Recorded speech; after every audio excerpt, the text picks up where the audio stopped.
the 30th of June 1855, the Santhal uprising began. The indigenous tribe of Santhals from the then Bengal Presidency rose up against the British East India Company and the zamindari system. The Santhal Hul, which started 2 years before the 1857 revolt, continued till November the 10th, 1855, when martial law was declared. Santhals fought against the unjust revenue system of permanent settlement that exploited the community, surviving on forest products and the barter system. According to the Permanent Settlement Act of 1793 by Lord Cornwallis, landlords would have perpetual and hereditary rights over the lands demarcated under their jurisdiction until and unless they were able to pay the required land revenue. Thus, to create this new class of zamindars, the British confiscated lands from the Santhals and other tribes. The Santhals had to serve these landlords who would take away a large chunk of their agricultural produce, leaving them with almost nothing. To sustain themselves, they borrowed from the moneylenders, who would lend at exorbitant rates to an already vulnerable and impoverished group.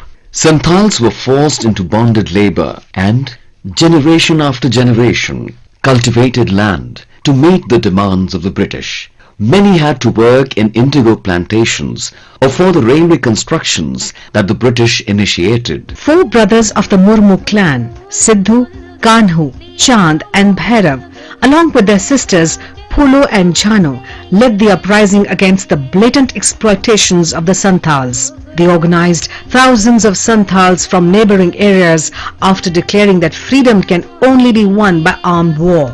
As the uprising gained power, the company administration sent more troops to fight Santhals, who in turn fought using their traditional weapons. The British put a prize money of 10,000 rupees for Siddhu and Kanhu, the prominent leaders of the uprising. Thousands of their kin and tens of villagers as the war elephants destroyed their homes. The colonizers managed to suppress the uprising, and Siddhu and Kanhu were killed in action.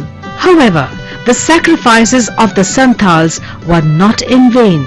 The uprising concluded with the issuing of the Santhal Parganas Tenancy Act, which provided the people some protection from colonial exploitation. Regular police force was abolished and the village head was put in charge of maintaining peace.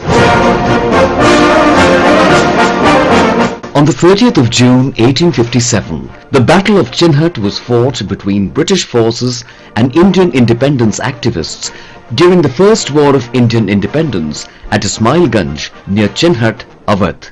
The British were led by the Chief Commissioner of Awadh, Henry Lawrence, and the Indian activists were led by Barkat Ahmed, an ex-officer of the British Army.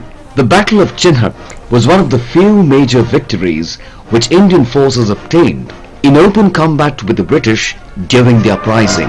The British force was greatly outnumbered by the Indian Independence Army by about 6,000 to 600.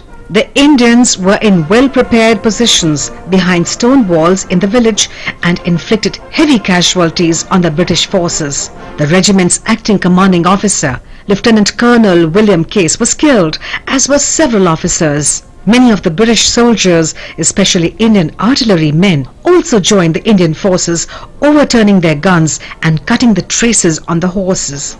The British were forced to retreat to the British residency at Lucknow.